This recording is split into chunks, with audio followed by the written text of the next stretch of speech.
Intinya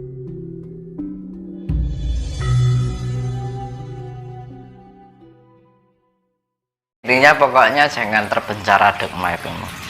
Boleh kita punya identitas dengan sebuah ajaran tertentu, tapi jangan sampai dengan ajaran itu membatasi pola pikir kita untuk bisa berkembang, gitu kan. Karena memang dunia ini sangat luas, bahkan masih ada kehidupan di luar bumi.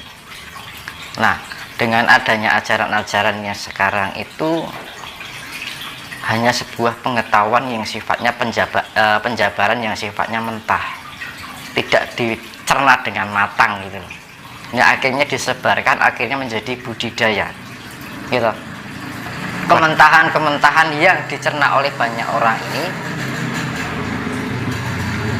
yang akhirnya dipahami dan diyakini oleh banyak orang dari berbagai zaman, turun temurun gitu. Ya akhirnya menjadi budidaya gitu. Sebenarnya kan budidaya itu artinya kan menjadi budidaya akhirnya budidaya sesuatu yang sifatnya hal yang mentah, pengetahuan yang mentah itu tadi.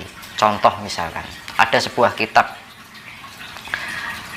ini ada karena gini, dahulu orang zaman dahulu membuat sebuah kitab atau sastra kuno itu penuh dengan kiasan.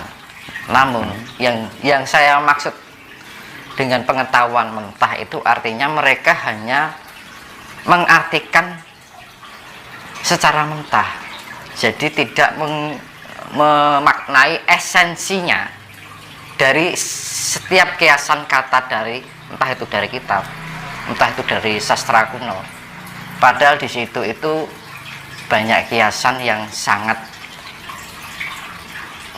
jarang diketahui oleh orang sekarang. Makanya kan orang Jawa itu kan lebih seneng ngoncai gitu loh. Mengupas sesuatu tidak hanya modal percaya. Makanya kan saya pernah bilang yang namanya pengetahuan itu kalau bisa ojo tembung jari nih gitu loh. Misalkan kita mendapatkan literasi nih gitu, tapi setidaknya literasi itu kita analisa dulu, jangan hanya langsung diterima dengan mentah dan langsung dipercayai. Artinya kan mencerna atau menelan dengan mentah akhirnya menjadi suatu keyakinan. Apalagi misalkan ini orang ini misalkan dari orang tuanya atau dari ulama, misalkan dari suatu keagamaan, mereka mempercayai apa yang dikatakan seorang ulama ataupun dari keluarga sendiri, yaitu orang tua kita sendiri mendidik dengan seperti itu, akhirnya menjadi suatu budidaya yang harus ia yakini. Kalau mereka terlepas dari itu maka dia akan merasa bersalah, timbul rasa kesalahan. Terus itu tadi. apakah para pemuka agama itu tidak menyadari hal itu? Nah, karena sudah turun temurun, Pak. Jadi gini, yang ini namanya contoh ini ya, misalkan yang namanya pemuka agama paling tidak itu ada penilaian seseorang atau banyak orang sehingga dia dijadikan sosok seorang pemimpin atau pemuka dalam suatu agama. Saya kira orang yang sudah ditempatkan dalam posisi yang seperti itu seharusnya, nah itu yang jadi pertanyaan, seharusnya kan bisa memahami seharusnya masalah itu. Nah, kan di Indonesia ini ada 6 agama yang diakui oleh pemerintah. Masa dari ke-6 agama itu tidak ada satupun yang bisa menjembatani atau paling tidak itu bisa membangunkan untuk masalah spiritual kita menjadi tercerahkan. Nah, makanya tadi saya bilang, ketika kita memiliki suatu identitas dari ajaran tertentu, tapi dengan adanya identitas yang kita miliki itu jangan membatasi pengetahuan kita untuk belajar tentang luasnya jagat raya ini, karena kehidupan ini, jagat semesta ini adalah berisi tentang pengetahuan tentang kehidupan, ya kan. Nah, kadang-kadang gini, orang kalau sudah meyakini suatu ajaran tertentu, mereka hanya tercimpung pada bidang itu saja, apa yang dia yakini dari ajaran itu. Tapi mereka tidak membuka diri untuk melihat yang di luar dari ajaran ini. Orang Jawa itu memberikan, makanya kan dulu ada orang istilah, kalau ada yang bilang Pak Karno itu kan, kalau orang ingin jadi orang Islam jangan seperti kayak orang Arab, kalau ingin jadi orang Hindu jangan jadi orang India. Kan seperti itu, kan sudah menjadi penggambaran apapun keyakinan seseorang. Tapi artinya Bung Karno bilang seperti itu, artinya apapun ajaran yang kita yakini, tapi jangan membatasi pola pikir kita untuk mengetahui keilmuan tentang kehidupan. Padahal semua yang ada di dalam alam semesta ini ada kesinambungan, saling berkaitan, tidak bisa dengan diatur oleh tata cara yang hanya tersekat atau terpenjara oleh suatu ajaran itu sendiri. Makanya kan apapun kita mempunyai identitas agama, tapi jangan sampai kita membatasi pola pikir kita untuk mengenal segala apa yang ada di dunia ini. Karena banyak orang itu, yaitu tadi, ulama dulu dengan ulama sekarang sudah berbeda loh Pak. Gitu. Pandito saiki karo pandito 100 tahun yang lalu itu sudah beda. Itu tandanya dari perkembangan zaman itu memang semakin sini bukan menjadi baik. Jadi ulama sekarang menjadi ulama itu bukan jaminan. Kadang orang salah menganggap apa yang terlihat baik itu menjadi kebaikan. Belum tentu. Nek wong Jawa ngarani barang pener ki rong karuang pener. Nah, akhirnya orang terjebak dari ketidakbenaran mau ketidakbetulan. Benar tapi tidak betul. Contoh ya seperti tadi, ulama sekarang dengan ulama 100 tahun dahulu beda. Sama-sama ajarannya loh. Gitu. Iya, kalau ngomong untuk masalah membangkitkan sisi spiritualnya, padahal sebenarnya spiritual itu adalah isi bagian daripada agama itu sendiri. Jadi seharusnya orang yang sudah beragama itu seharusnya otomatis spiritualnya sudah meningkat atau sudah tumbuh kesadarannya. Tapi pada praktek dan kenyataannya yang ada di bumi ini, dunia ini sekarang kan tidak gitu. Terus kita apa yang harus kita lakukan? Paling tidak itu untuk mulailah menanam, melangkah untuk menuju hal itu. Gimana Mas? Karena gini, zaman sekarang orang belajar tentang agama difokuskan tentang orang membaca kitab, misalkan contohnya melakukan aturan kebaikan ini, kamu nanti kalau enggak gini dosa, gitu. Lah kalau pengen ini kamu harus ini, nanti kamu bisa masuk surga. Nah ya cara-cara seperti itu, tapi tidak membimbing manusia untuk menjadi seseorang yang inner work dalam arti apa? Mendalami sesuatu apa yang ada di dalam diri kita. Berarti metodenya yang salah itu. Nah, salah metode. Ya gitu loh. Tidak ada pengarahan untuk, karena gini, yang namanya berspiritual itu kan membangun potensi yang ada di dalam diri kita, akhirnya jiwa kita terbangun. Nah, dengan adanya jiwa terbangun itu kita akan menjadi cahaya. Lah cahaya ini maka orang Jawa bilang urip iku urup. Di dalam kehidupan ini kita bisa memberikan terang di alam semesta ini, bahkan sesama kita, semua isinya di alam semesta ini. Tetapi yang terjadi karena terikat itu tadi, terpenjara oleh sebuah aturan tapi tidak menganalisa kebenaran. Contoh misalkan seorang profesor, ya tak? Padahal mempunyai daya intelektualitas yang tinggi, IQ yang tinggi, namun ketika dihadapi tentang kepercayaan, aturan kepercayaan, langsung otaknya langsung dol, kan gitu, langsung nggak berjalan. Seharusnya dia bisa berpikir, menganalisa kebenaran tentang kehidupan, realitas kehidupan ini harus sesuai dengan fakta-fakta yang ada, penelitian atau penganalisaan, apakah benar. Jadi yang diteliti itu tidak hanya antara keilmuan, tapi yang sifatnya ajaran-ajaran itu juga perlu diteliti. Jadi orang modal percaya gitu loh.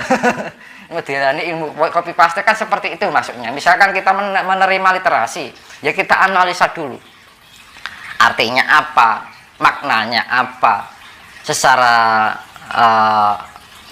apa yang namanya di dalam suatu pengetahuan itu pasti ada sesuatu yang tersirat. Nah, kadang-kadang kita tidak mengolah itu, dan itu masih ada pengolahan secara diri. Kalau orang Jawa yang dibilang samadhi.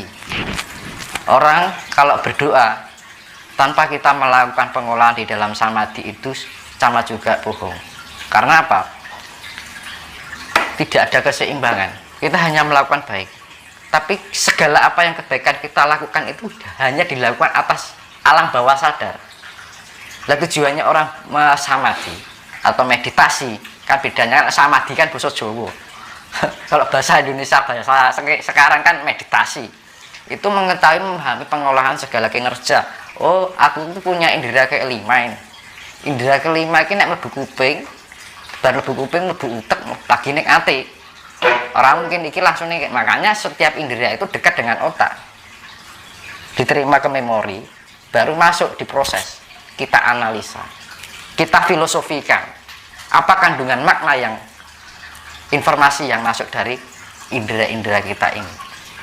Nah, dengan bimbingan-bimbingan itu kan nggak ada, hanya berdoa, pokoknya aku percaya karo Gusti Allah, saya percaya padamu ya Allah, namanya kan percaya padamu itu Tuhan, apa cukup ngono kuwi, apa wong ngadep Tuhan itu modal lambe kan gitu kan. Ya, betul. Nah, kita harus ada membangkitkan potensi. Nah, di dalam diri kita kan ada fungsional, organ tubuh di dalam kita itu mempunyai fungsional masing-masing ya, dan itu saling melengkapi. Gitu. Ono jantung, ono darah, ono jiwa, ono roh, ono sukma dan macam-macam, dan kita harus bisa memahami kinerja itu. Ketika kita bisa memahami diri kita, bahwa makanya kita akan menemukan diri kita yang sebenarnya. Dan ketika kita bisa menemukan diri kita yang sebenarnya, maka dibilang mojo yang manunggaling kawulan Gusti, kita sudah manunggal dengan apa yang menjadi esensi Tuhan itu sendiri. Satu jiwa, satu warna dengan unsur Tuhan. Nah, kalau kita hanya menjalani wis pokoknya aku nglakoni apik, nah tanpa kita memahami kebaikan-kebaikan apa yang kita lakukan ini, makanya kan am I, siapakah diri saya? Nah, kan kadang-kadang di dalam suatu atau ajaran tertentu kan tidak dianjurkan untuk melatih itu, mengolah itu, mengetahui siapa diri kita yang sebenarnya. Kalau kita sudah bisa mengetahui diri kita yang sebenarnya, maka timbullah yang namanya kesadaran, sadar diri, diarani ilmu tahu diri. Kalau sudah tahu diri kan, oh aku urip ini bumi, hidupku dengan alam, minum dengan air. Kadang-kadang kan kita minum gini, kita asal minum, tapi kita nggak menyadari bahwa ini adalah kehidupan, ini adalah Tuhan. Karena yang namanya Tuhan itu artinya hidup. Dimanapun keletakan benda yang sifatnya dari alam ini yang memberikan kehidupan itu adalah Tuhan. Nafas ini adalah perwakilan dari Tuhan itu sendiri karena memberikan kehidupan. Makanya yang disebut Tuhan itu adalah hidup, sumber hidup, sumber kehidupan. Air asalnya dari mana? Dari Tuhan. Ini berikan kehidupan. Kita diberikan Tuhan, kehidupan sama Tuhan melalui air. Apakah ajaran itu mengelatih untuk menyadari itu? Kita mandi, kita menyadari Tuhan sedang mandiin kita melalui apa? Melalui air, agar badan kita bersih. Pengecasan, kalau kita terguyur air kan ada unsur energi, ionisasi, akhirnya membersihkan ion-ion negatif, menetralisir sifatnya. Berarti air. Di situ kita dituntut untuk selalu mengamati dan menyadari kesadaran itu yang sepele sebenarnya, yang tiap hari kita lakukan tidak kita sadari. Iya. Ini sebenarnya kan penting tambah menarik ini. Apa yang diulas ini, apalagi itu mengenai bab Tuhanan tadi, mengenai jiwa, ruh apa dan sebagainya. Itu sebenarnya masih banyak yang bingung itu. Itu kan sebenarnya kan penting sekali, tapi hal itu setiap hari yang kita lewati, ya kan gitu. Kesadaran kan banyak, ada kesadaran nafas, gitu. Sebenarnya kalau kita menyadari nafas itu juga kurang. Di dalam tubuh kita itu ada jantung. Mungkin bisa dijelaskan secara sederhana. Iya. Apa itu Mas? Light worker itu. Light itu kan cahaya. Terus apa terus tujuannya, apa misinya dengan Mas Tinus itu mengumpulkan dan menghimpun para light worker itu?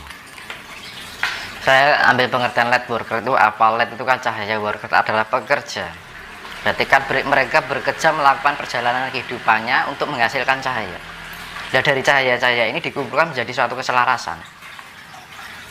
Ya namanya arus yang satu frekuensi, gitu.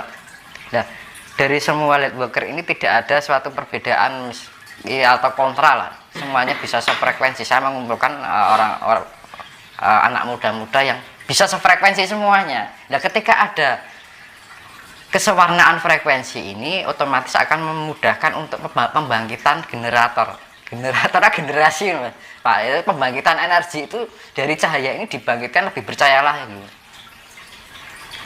Awalnya dari 5 orang, 7 orang, 10 orang, 50 30 orang, tambah terus, saya tambah terus.